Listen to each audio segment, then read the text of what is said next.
Hello students, welcome back to my YouTube channel. ನಾನು ನಿಮಗೆ ಇವತ್ತಿನ ವಿಡಿಯೋದಲ್ಲಿ ಇನ್ಕಮ್ ಟ್ಯಾಕ್ಸ್ ಸೆಕೆಂಡ್ನಲ್ಲಿ 2025 ಕ್ವಶನ್ ಪೇಪರ್ ಪ್ರಾಬ್ಲಮ್ ಮಾಡಿಸ್ತಾ ಇದ್ದೀನಿ. ಅದರಲ್ಲಿ ಇನ್ಕಮ್ ಫ್ರಮ್ ಪ್ರೊಫೆಷನ್ 5 ಮಾರ್ಕ್ಸ್ಗೆ ಕೇಳಿರುವಂಥ ಇನ್ಕಮ್ ಫ್ರಮ್ ಪ್ರೊಫೆಷನ್ ಪ್ರಾಬ್ಲಮ್ ಮಾಡಿಸ್ತಾ ಇದ್ದೀನಿ. ಸೊ ಇಲ್ಲಿ ಮೆಡಿಕಲ್ ಪ್ರಾಕ್ಟೀಷನರ್ ಅಂದರೆ ಡಾಕ್ಟರ್ ಪ್ರಾಬ್ಲಮ್ ಕೇಳಿದರೆ ನಿಮಗೆ ಇನ್ಕಮ್ ಫ್ರಮ್ ಪ್ರೊಫೆಷನಲ್ಲಿ doctor, lawyer or chartered accountant ಈ ಮೂರಲ್ಲಿ ಯಾರು ಪ್ರಾಬ್ಲಮ್ ಬೇಕಾದರೂ ಕೇಳ್ಬೋದು. ಎಲ್ಲ ಥರದ ಪ್ರಾಬ್ಲಮನ್ನು ನಮ್ಮ ಯೂಟ್ಯೂಬ್ ಚಾನಲಲ್ಲಿ ಅಪ್ಲೋಡ್ ಮಾಡಿದ್ದೀನಿ. ನಿಮಗೆ ಯಾವ ಥರದ ಪ್ರಾಬ್ಲಮಲ್ಲಿ ಡೌಟ್ ಇದೆಯೋ ಆ ಥರದ ಪ್ರಾಬ್ಲಮ್ ನೋಡ್ಕೊಳ್ಬೋದು. ಇವತ್ತಿನ ವಿಡಿಯೋದಲ್ಲಿ ಪರ್ಟಿಕ್ಯುಲರ್ ಆಗಿ 2025 ಕ್ವಶನ್ ಪೇಪರ್ ಪ್ರಾಬ್ಲಮ್ ಮಾಡಿಸ್ತಾ ಇದ್ದೀನಿ. ನೋಡಿ, ಇನ್ಕಮ್ ಫ್ರಮ್ ಪ್ರೊಫೆಷನ್ ಮಾಡಬೇಕಾದ್ರೆ ಪ್ರೊಫೆಷನಲ್ ಇನ್ಕಮನ್ನು ಬರ್ಕೊಂಡು ಪ್ರೊಫೆಷನಲ್ ಎಕ್ಸ್ಪೆನ್ಸಸ್ಸನ್ನು ಲೆಸ್ ಮಾಡಿದ್ರೆ ಆಯ್ತು, ಅವಾಗ ಇನ್ಕಮ್ ಫ್ರಮ್ ಪ್ರೊಫೆಷನ್ ಸಿಗುತ್ತೆ. ಹಾಗಾದರೆ ಏನು ಪ್ರೊಫೆಷನಲ್ ಇನ್ಕಮ್ ಅಂತಂದರೆ, ಈಗ ಈ ಪ್ರಾಬ್ಲಮ್ನಲ್ಲಿ ಇಲ್ಲಿ ಡಾಕ್ಟರ್ ಪ್ರಾಬ್ಲಮ್ ಕೊಟ್ಟಿದ್ದಾರೆ. ಪ್ರೊಫೆಷನಲ್ ಇನ್ಕಮ್ ಅಂತಂದರೆ ಡಾಕ್ಟರ್ ಆಗಿದ್ದಕ್ಕೆ ಏನೇನು ಇನ್ಕಮ್ ಆಗುತ್ತೋ ಅದೆಲ್ಲ ಪ್ರೊಫೆಷನಲ್ ಇನ್ಕಮ್. ಪ್ರೊಫೆಷನಲ್ ಎಕ್ಸ್ಪೆನ್ಸಸ್ ಅಂದರೆ ಏನು? ಡಾಕ್ಟರ್ ಆಗಿದ್ದಕ್ಕೆ ಏನೇನು ಎಕ್ಸ್ಪೆನ್ಸಸ್ ಆಗುತ್ತೋ ಅದೆಲ್ಲ professional expenses. First professional income ಬರ್ಕೊಳ್ಬೇಕು. ಇಲ್ಲಿ ಕೊಟ್ಟಿರೋದ್ರಲ್ಲಿ ನೋಡಿ, ಈಗ ಈ ಅಕೌಂಟಿನ ಹೆಡ್ಡಿಂಗ್ ಕೊಡಲಿಲ್ಲ. ಕೆಲವೊಂದು ಪ್ರಾಬ್ಲಮ್ನಲ್ಲಿ ಹೆಡ್ಡಿಂಗ್ ಕೊಡ್ತಾರೆ. ಇದು ರಿಸಿಪ್ಟ್ ಟು ಪೇಮೆಂಟ್ ಅಕೌಂಟ್. ಕ್ವಶನಲ್ಲಿ ಏನಾದರೂ ಕ್ಯಾಶ್ ಬುಕ್ ಅಂತ ಕೊಟ್ಟಿದ್ರೆ ಅದು ರಿಸಿಪ್ಟ್ ಆ್ಯಂಡ್ ಪೇಮೆಂಟ್ ಅಕೌಂಟ್ ಆಗಿರುತ್ತೆ. ರಿಸಿಪ್ಟ್ ಆ್ಯಂಡ್ ಪೇಮೆಂಟ್ ಅಕೌಂಟ್ ಕೊಡ್ತಾರೆ, ಇಲ್ಲಾಂದರೆ ಎಕ್ಸ್ಪೆಂಡಿಚರ್ ಆ್ಯಂಡ್ ಇನ್ಕಮ್ ಅಕೌಂಟ್ ಕೊಡ್ತಾರೆ. ಎರಡು ಥರದ ಅಕೌಂಟ್ ಕೊಡ್ಬೋದು. ಒಂದು ರಿಸಿಪ್ಟ್ ಆ್ಯಂಡ್ ಪೇಮೆಂಟ್ ಅಕೌಂಟ್, ಇನ್ನೊಂದು expenditure and income account. Receipt and payment account ಕೊಟ್ಟಾಗ ರಿಸಿಪ್ಟ್ ಸೈಡ್ನಲ್ಲಿ ಇನ್ಕಮ್ ಇರುತ್ತೆ. ಒಂದಷ್ಟು ಇನ್ಕಮ್ಗಳನ್ನು ಕೊಟ್ಟಿದ್ದಾರೆ. ಎಲ್ಲ ಇನ್ಕಮನ್ನು ಬರೀಲಿಕ್ಕಿಲ್ಲ, ಓನ್ಲಿ ಪ್ರೊಫೆಷನಲ್ ಇನ್ಕಮನ್ನು ಮಾತ್ರ ಬರೀಬೇಕು. ಏನು ಪ್ರೊಫೆಷನಲ್ ಇನ್ಕಮ್ ಅಂತಂದರೆ ಡಾಕ್ಟರ್ ಆಗಿದ್ದಕ್ಕೆ ಏನೇನು ಇನ್ಕಮ್ ಆಗುತ್ತೋ ಅಂಥ ಇನ್ಕಮ್ಗಳನ್ನು ಮಾತ್ರ ಬರೀಬೇಕು. ನೋಡಿ, ಟು ಬ್ಯಾಲೆನ್ಸ್ ಬ್ರಾಡ್ ಡೌನ್ ಬರೀಲಿಕ್ಕಿಲ್ಲ. ಏನಕ್ಕೆ ಅಂತಂದರೆ ಇದು ಪ್ರೊಫೆಷನಲ್ ಇನ್ಕಮ್ ಅಲ್ಲ. ಸೊ ಹಾಗಾದರೆ ಪ್ರೊಫೆಷನಲ್ ಇನ್ಕಮ್ ಯಾವುದು? Consultation fees, visiting fees, sale of medicine, gift from patients, remuneration, operation theatre. ಈ 6 ಇನ್ಕಮ್ಗಳನ್ನು ಬಿಟ್ಟು ಬೇರೆ ಯಾವುದೇ ಇನ್ಕಮ್ಗಳನ್ನು ಬರೀಲಿಕ್ಕಿಲ್ಲ. ಈ 6 ಇನ್ಕಮ್ಗಳು ಮಾತ್ರ ಪ್ರೊಫೆಷನಲ್ ಇನ್ಕಮ್. ಏನು ಕನ್ಸಲ್ಟೇಷನ್ ಫೀಸ್ ಅಂತಂದರೆ ಏನೋ, ಯಾರೋ ಒಬ್ಬ ಪೇಷಂಟು ಡಾಕ್ಟರ್ ಹತ್ರ ಹೋಗ್ತಾರೆ, ಇಂಥ ಹುಷಾರಿಲ್ಲ ಅಂತ. ಡಾಕ್ಟರ್ ಹತ್ರ ಕೇಳ್ತಾರೆ, ಡಾಕ್ಟರ್ ಒಂದಷ್ಟು ಅಡ್ವೈಸ್ ಕೊಡ್ತಾರೆ, ಇಂಥ ಮಾತ್ರೆ ತಗೊಳ್ಳಿ ಅಂತೇಳಿ. ಕನ್ಸಲ್ಟೇಷನ್ ಮಾಡಿದ್ದಕ್ಕೆ ಕನ್ಸಲ್ಟೇಷನ್ ಫೀಸ್ ತಗೊಳ್ತಾರೆ, ಅದು ಕನ್ಸಲ್ಟೇಷನ್ ಫೀಸ್. ವಿಸಿಟಿಂಗ್ ಫೀಸ್ ಅಂತಂದರೆ ಡಾಕ್ಟ್ರೇ ಅವರ ಕ್ಲಿನಿಕಲ್ದೇ ಬೇರೆ ಬೇರೆ ಹಾಸ್ಪಿಟಲ್ಗಳಿಗೆ ವಿಸಿಟಿಂಗ್ ಹೋಗ್ತಾರೆ.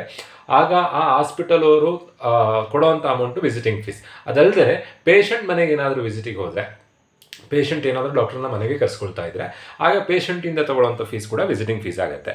Then sale of medicine sale ಮಾಡಿದಾಗ ಆಗುವಂಥ income sale of medicine.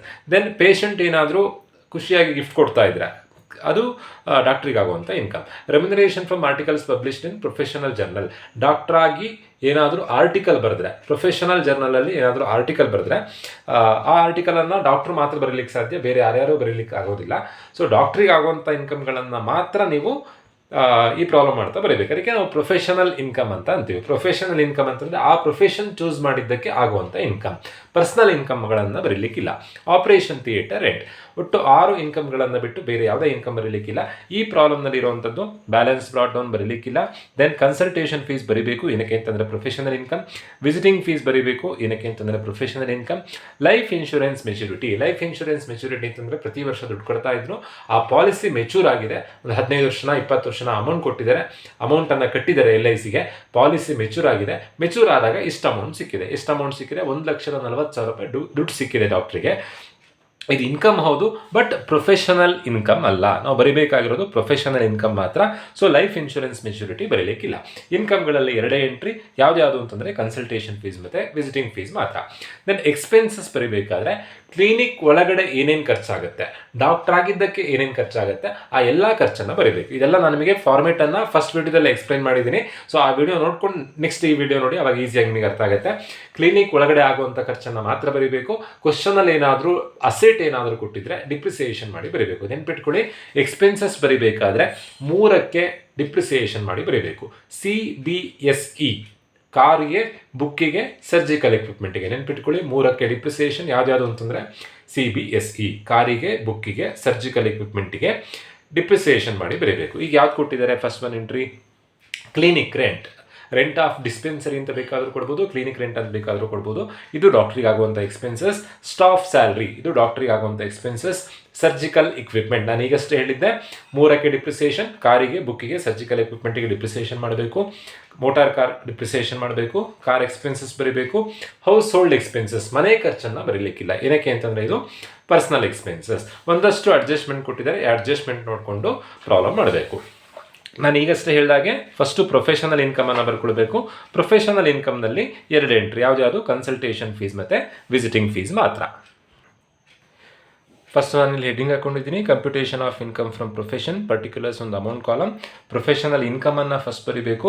ಇನ್ಕಮಲ್ಲಿ 4 entry ಕೊಟ್ಟಿದ್ದಾರೆ. ಆ 4ರಲ್ಲಿ ಪ್ರೊಫೆಷನಲ್ ಇನ್ಕಮ್ ಆಗೋದು ಕನ್ಸಲ್ಟೇಷನ್ ಮತ್ತು ವಿಸಿಟಿಂಗ್ ಫೀಸ್ ಮಾತ್ರ. ಅವೆರಡನ್ನು ಬರೆದು ಟೋಟಲ್ ಮಾಡಿದ್ದೀನಿ. ಅದು ಟೋಟಲ್ ಪ್ರೊಫೆಷನಲ್ ಇನ್ಕಮ್ ಆಯಿತು.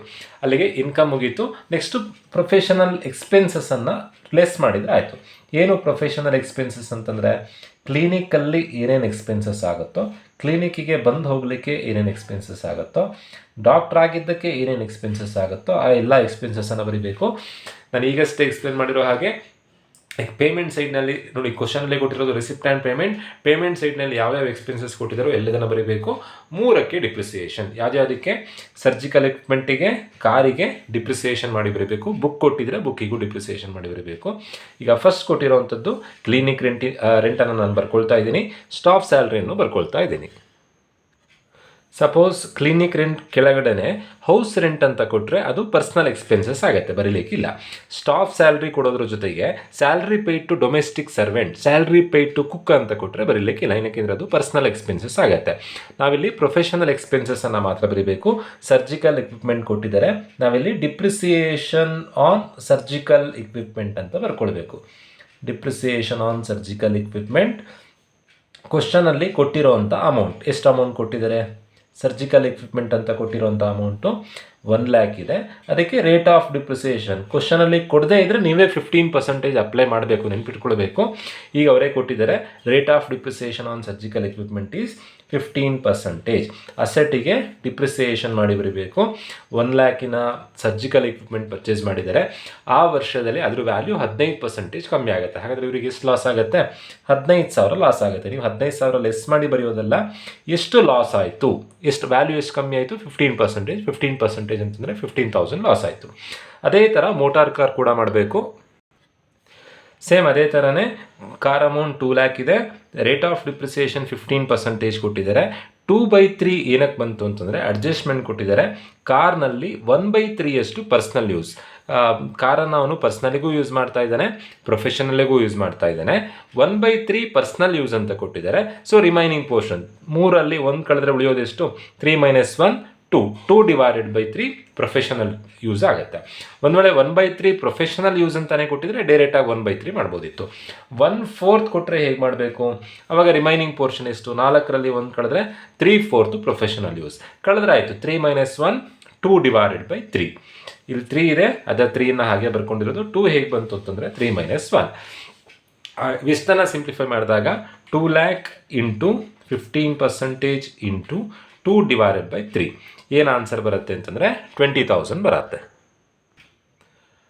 ನೆಕ್ಸ್ಟ್ ಕೊಟ್ಟಿರೋಂಥ ಎಂಟ್ರಿ ಕಾರ್ ಎಕ್ಸ್ಪೆನ್ಸಸ್. ನೋಡಿ, ಎಲ್ಲ ತಪ್ಪು ಮಾಡ್ತಾರೆ. ಕಾರ್ ಮತ್ತು ಕಾರ್ ಎಕ್ಸ್ಪೆನ್ಸಸ್ ಕನ್ಫ್ಯೂಷನ್ ಮಾಡ್ಕೊಳ್ಬೇಡಿ. ಯಾವುದು ಅಸೆಟ್ ಅದಕ್ಕೆ ಮಾತ್ರ ಡಿಪ್ರಿಸಿಯೇಷನ್. ಕಾರ್ ಅಸೆಟ್ ಆಗುತ್ತಾ, ಕಾರ್ ಎಕ್ಸ್ಪೆನ್ಸಸ್ ಅಸೆಟ್ ಆಗುತ್ತಾ? ಅಸೆಟ್ ಯಾವುದು ಅಂತಂದರೆ ಕಾರ್. ಸೊ ಡಿಪ್ರಿಸಿಯೇಷನ್ ಕಾರಿಗೆ ಮಾತ್ರ ಮಾಡಬೇಕು. ಬಟ್ ಈ 2/3 ಕಾರಿಗೂ ಮಾಡಬೇಕು, ಕಾರ್ ಎಕ್ಸ್ಪೆನ್ಸಸ್ಸಿಗೂ ಮಾಡಬೇಕು. ಕಾರ್ ಎಕ್ಸ್ಪೆನ್ಸಸ್ ಕೊಟ್ಟಿರೋಂಥ ಅಮೌಂಟು 10,000 ಟೋಟಲ್ ಆಗಿ ಕಾರಿಗೆ ಖರ್ಚಾಗ್ತಾ ಇದೆ. ಅದರಲ್ಲಿ personal 1/3, remaining portion 2/3 professional use ಆಗುತ್ತೆ. ಸೊ 10,000 ಇಂಟು 2/3 ಅಂತಂದರೆ ಬರುವಂಥ ಆನ್ಸರ್ 6,666 ಬರುತ್ತೆ. 0.66 ಬರುತ್ತೆ. ನಾವು 6,667 ಮಾಡ್ಕೊಳ್ಬೋದು. ಸೊ ಅಷ್ಟನ್ನು ಟೋಟಲ್ ಮಾಡ್ಕೊಂಡಿದ್ದೀನಿ ನಾನೀಗ. ಕಾರ್ ಎಕ್ಸ್ಪೆನ್ಸಸ್ ಆದಮೇಲೆ ಇರುವಂಥದ್ದು ಹೌಸ್ ಹೋಲ್ಡ್ ಎಕ್ಸ್ಪೆನ್ಸಸ್ ಮನೆ ಖರ್ಚು ಬರೀಲಿಕ್ಕಿಲ್ಲ. ಒಂದು ಇಂಪಾರ್ಟೆಂಟ್ ನೆನ್ಪಿಟ್ಕೊಳ್ಳಿ, ಸರ್ಜಿಕಲ್ ಎಕ್ವಿಪ್ಮೆಂಟ್ ಮತ್ತು ಕಾರಿಗೆ ಡಿಪ್ರಿಸಿಯೇಷನ್ ಮಾಡಬೇಕು. ರೇಟ್ ಆಫ್ ಡಿಪ್ರಿಸಿಯೇಷನ್ ಕೊಡದೇ ಇದ್ದರೆ ನೀವೇ 15% ಅಪ್ಲೈ ಮಾಡಬೇಕು. ಬುಕ್ಕಿಗೆ ರೇಟ್ ಆಫ್ ಡಿಪ್ರಿಸಿಯೇಷನ್ ಕೊಡದೇ ಇದ್ದರೆ ನೀವೇ ರೇಟ್ ಆಫ್ ಡಿಪ್ರಿಸಿಯೇಷನ್ 100% ಅಪ್ಲೈ ಮಾಡಬೇಕು. ಕಾರಿಗೆ 15, ಸರ್ಜಿಕಲ್ ಎಕ್ವಿಪ್ಮೆಂಟಿಗೆ 15, ಬುಕ್ಕಿಗೆ ರೇಟ್ ಆಫ್ ಡಿಪ್ರಿಸಿಯೇಷನ್ ಕೊಡದೇ ಇದ್ದರೆ 40% ಅಪ್ಲೈ ಮಾಡಬೇಕು. 100 ಅಲ್ಲ, 40% ಅಪ್ಲೈ ಮಾಡಬೇಕು. ಬಟ್ ಅವರೇ ಏನಾದರೂ ಬೇರೆ ಪರ್ಸೆಂಟೇಜ್ ಕೊಟ್ಟಿದ್ದಾರೆ, ಈಗ 15 ಕೊಟ್ಟಿದ್ದಾರೆ, ಅವರೇ 20% ಅಂತ ಕೊಟ್ಟರೆ ನೀವು ಸರ್ಜಿಕಲ್ ಎಕ್ವಿಪ್ಮೆಂಟಿಗೆ 20ನೇ ಮಾಡಬೇಕು. ಕಾರಿಗೆ 20% ಕೊಟ್ಟರೆ 20% ಮಾಡಬೇಕು. ಏನೂ ಇನ್ಫಾರ್ಮೇಷನ್ ಕೊಡದೇ ಇದ್ದಾಗ ಸರ್ಜಿಕಲ್ ಎಕ್ವಿಪ್ಮೆಂಟಿಗೆ 15, ಕಾರಿಗೆ 15, ಬುಕ್ಕಿಗೆ 40% ಅಪ್ಲೈ ಮಾಡಬೇಕು. ಸೊ ಈಗ ಎಲ್ಲ ಎಕ್ಸ್ಪೆನ್ಸಸ್ ಬರೆದಾಯಿತು. ಹೌಸ್ ಹೋಲ್ಡ್ ಎಕ್ಸ್ಪೆನ್ಸಸ್ ಬರೀಲಿಕ್ಕಿಲ್ಲ. ಟೋಟಲ್ ಮಾಡ್ಕೊಂಡಿದ್ದೀನಿ. ಟೋಟಲ್ ಮಾಡ್ಕೊಂಡಾಗ 1,31,667 ಬರುತ್ತೆ. ಇನ್ಕಮನ್ನು ಟೋಟಲ್ ಮಾಡ್ಕೊಂಡಿದ್ವಿ, ಎಕ್ಸ್ಪೆನ್ಸಸ್ಸನ್ನು ಟೋಟಲ್ ಮಾಡ್ಕೊಂಡಿದ್ದೀವಿ. ಇನ್ಕಮ್ ಫ್ರಮ್ ಪ್ರೊಫೆಷನ್ ಹೇಗೆ ಬರುತ್ತೆ ಅಂತಂದರೆ ಡಾಕ್ಟರ್ ಇನ್ಕಮಿಂದ ಡಾಕ್ಟರ್ ಎಕ್ಸ್ಪೆನ್ಸಸ್ಸನ್ನು ಕಳೆದ್ರೆ ಆಯಿತು. 2,70,000ದಿಂದ 1,31,667 ಕಳಿಬೇಕು. ಕಳೆದಾಗ ಬರೋಂಥ ಆನ್ಸರ್ 1,38,333. ಇದು income from profession. So simple problem. ನೀವು ಕಲಿಬೇಕಾಗಿದ್ದು ಡಾಕ್ಟರ್ ಇನ್ಕಮ್ ಯಾವ್ದು, ಡಾಕ್ಟರ್ ಎಕ್ಸ್ಪೆನ್ಸಸ್ ಯಾವ್ದು ಬರುತ್ತೆ, ಆ ಎಕ್ಸ್ಪೆನ್ಸಸ್ನಲ್ಲಿ ಯಾವ್ದು ಅಸೆಟ್, ಇವಿಷ್ಟನ್ನು ನೆನ್ಪಿಟ್ಕೊಂಡ್ರೆ ಈಸಿಯಾಗಿ ಪ್ರಾಬ್ಲಮ್ ಮಾಡ್ಬೋದು. ಹೋಪ್ ಎಲ್ರಿಗೂ ವಿಡಿಯೋ ಅರ್ಥ ಆಗಿದೆ ಅಂತ ಅನ್ಕೊಳ್ತಾ ವಿಡಿಯೋ ಮುಗಿಸ್ತಾ ಇದ್ದೀನಿ. Thank you.